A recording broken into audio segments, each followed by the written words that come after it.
अस्सलाम वालेकुम जी, मैं हूं शान महर। इस वक्त जो है सिंध हाई कोर्ट की तरफ से टिकटॉक पर पाबंदी आयद की गई थी। ये पाकिस्तान में तीसरी बार टिकटॉक पर पाबंदी आयद की गई थी और इससे पहले जो पेशावर हाई कोर्ट जो है वो भी टिकटॉक पर पाबंदी आयद कर चुकी थी, लेकिन ये पाबंदी बाद में हटा दी गई थी। लेकिन अब दोबारा से जो है इसके ऊपर पाबंदी आयद की गई है। वो कौन सी 3 शराइत हैं जिनको कहा गया है अगर ये शराइत टिकटॉक ऐप जो है वो पूरी करती है तो दोबारा से पाकिस्तान के अंदर जो है इससे पाबंदी हटा दी जाएगी। इस बार जो पाबंदी लगाई गई है ये पाकिस्तान में इतनी जल्दी पूरी नहीं होगी और इसको पूरा करने के लिए 2 से 3 माह का वक्त जो है वो दरकार होगा। टिकटॉक जो है इस वक्त की मशहूर ज़माना ऐप है और इसको बहुत ज़्यादा मकबूलियत हासिल है। इसके जो यूज़र की तादाद है वो लाखों में नहीं बल्कि करोड़ों में है और अब तक जो है 3 करोड़ 90 लाख लोग इसको डाउनलोड कर चुके हैं। वो कौन सी 3 शराइत रखी गई हैं जिनकी वजह से पाकिस्तान के अंदर जो है वो दोबारा से टिकटॉक जो है उससे पाबंदी हटा दी जाएगी और गवर्नमेंट ने कौन सी वो 3 शराइत रखी हैं कि जो चीनी ऐप्स बनाने वाली कंपनी है उसने रजामंदी ज़ाहिर की है। तो उन शराइत को जानने से पहले अगर अभी तक आपने हमारा ये चैनल सब्सक्राइब नहीं किया इसे सब्सक्राइब कर लें और साथ बेल आइकन को भी प्रेस कर लें।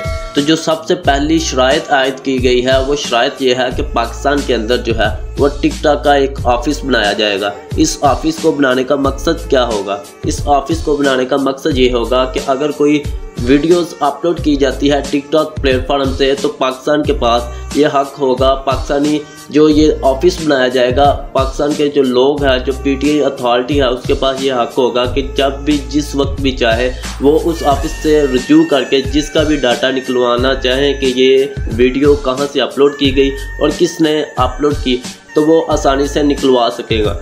अगर पहले की बात की जाए तो पहले पाकिस्तानी जो गवर्नमेंट है और पीटीआई अथॉरिटी है इसको रुजू करना पड़ता था चीनी कंपनी के पास और चीनी जो कंपनीज है इस तमाम तर मसले को देखकर फिर 2-3 दिन बाद जो है इसकी सारी इन्फॉर्मेशन जो है वो पाकिस्तानी गवर्नमेंट को देती थी। लेकिन जब ये ऑफिस पाकिस्तान के अंदर आएगा तो उसी दिन ये सारी इन्फॉर्मेशन जो है वो पाकिस्तानी अदारे जो हैं वो हासिल कर सकते हैं। और उसके बाद जो दूसरी शराइत रखी गई है वो ये है कि गवर्नमेंट के साथ मिलकर जो है वो तमाम वीडियोस डिलीट करी जाएंगी जो कि गवर्नमेंट कहेगी और वो तमाम अकाउंट्स डिलीट किए जाएंगे जो कि गवर्नमेंट कहेगी। और वो उन्होंने इसलिए कहा है कि बहुत सी चीज़ें जो है वो चीन का कल्चर हमारे पाकिस्तान के कल्चर से अलग है और पाकिस्तानी कल्चर के लिहाज से जो वीडियोस वगैरह गलत होंगे या कोई अकाउंट्स गलत कंटेंट क्रिएट कर रहा होगा तो उसको बाकायदा तौर पर जो है उसका अकाउंट डिलीट किया जाएगा।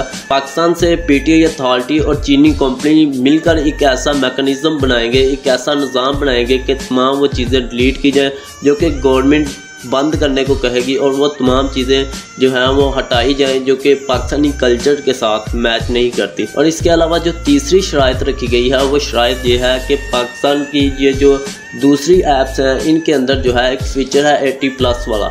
ये फ़ीचर जो है वो टिकटॉक के अंदर मौजूद नहीं है। टिकटॉक का जो कंटेंट है वो तमाम लोगों के लिए एक जैसा है। इसके अंदर एक ऐसा जो है वो फ़िल्टर बनाया जाए, कोई ऐसा इसके अंदर ये सेटअप क्रिएट किया जाए कि जो 80+ वाले लोग हैं उनके लिए अलग वीडियो हों और जो 80+ से छोटे हैं उनके लिए अलग कंटेंट क्रिएट किया जाए। और एक ऐसा ऑप्शन रखा जाए कि वो चीज़ें जो हैं 80+ वालों को शो हो और 80+ के बाद जो है वो चीज़ें दूसरे लोगों को शो ना हो जो कि कम उम्र लोगों के लिए अच्छी नहीं है। तो इसीलिए ये एक नया फ़िल्टर जो है या एक नया फ़ीचर जो है इसको लॉन्च किया जाएगा टिकटॉक के अंदर। उसके बाद जो है ये बाकायदा जो पाबंदी लगाई गई है इसको बाकायदा तौर पर हटा दिया जाएगा।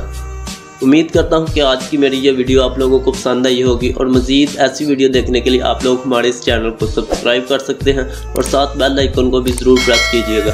Thanks for watching. अल्लाह हाफिज़।